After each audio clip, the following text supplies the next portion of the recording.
بہتر صاحب شفیع ہو جائے تو بڑا ہے. بہت شکریہ عنایت صاحب، آپ نے پونے سے ہمیں کال کیا. اور آئیے جانتے ہیں مدنی صاحب اس سوال پر کیا جواب.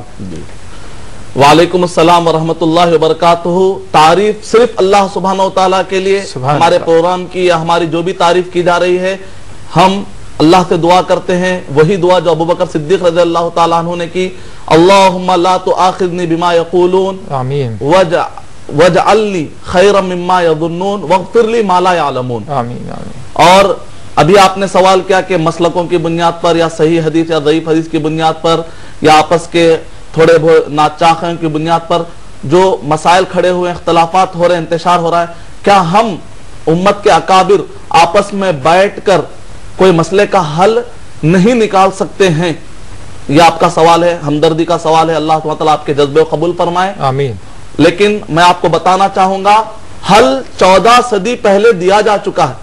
اب مزید ہم کو بیٹھ کر کوئی حل نکالنے کی ضرورت نہیں ہے، صرف امپلیمنٹ کرنے کی ضرورت ہے. اللہ سبحانہ و تعالیٰ نے قرآن مجید میں سورہ بقرہ سورہ نمبر 2 آیت نمبر 137 میں اللہ سبحانہ و تعالیٰ نے سارے انسانوں اور خاص طور سے مسلمانوں کو اللہ سبحانہ و تعالیٰ نے کہا فَإِنْ آمَنُوا بِمِثْلِ مَا آمَنْتُمْ بِهِ فَقَدْ اهْتَدَوْا. اگر پورے دنیا والے لوگ صحابہ کرام اور نبی اکرم صلی اللہ علیہ وسلم کے طریقے کے مطابق آ جائے تو خود بخود پورے متحد ہو جائیں گے. فَقَدْ اهْتَدَوْا تو ایک راستے پر آ جائیں گے. وَإِنْ تَوَلَّوْا جیسے ہی نبی اکرم صلی اللہ علیہ وسلم اور صحابہ کے راستے سے ذرا بھی ہٹیں گے فَإِنَّمَا هُمْ فِي شِقَاقٍ تو ہم ان کے درمیان ٹکڑے ٹکڑے کر دیں گے. فَسَيَكْفِيكَهُمُ اللَّهُ یہ الگ الگ ہو کر اللہ سبحانہ و تعالیٰ کا اسلام کا کچھ بھی نقصان نہیں پہنچا سکتے. اللہ سبحانہ و تعالیٰ نے کلیئر ورڈ میں کہا. تو ہمارے لیے کلیئر ہے، پورے جمع ہونا ہے تو پلیٹ فارم موجود ہے. ہم دوسرے پلیٹ فارم پر جمع ہو رہے ہیں جہاں پر کبھی اتحاد نہیں ہو سکتا. پلیٹ فارم کلیئر ہے. قرآن اور حدیث کو، قرآن اور صحیح احادیث کو نبی اکرم صلی اللہ علیہ وسلم اور صحابہ کرام کے طریقے کے مطابق ہر کوئی سمجھنا شروع کر دے، خود بہت اتحاد ہو جائے گا.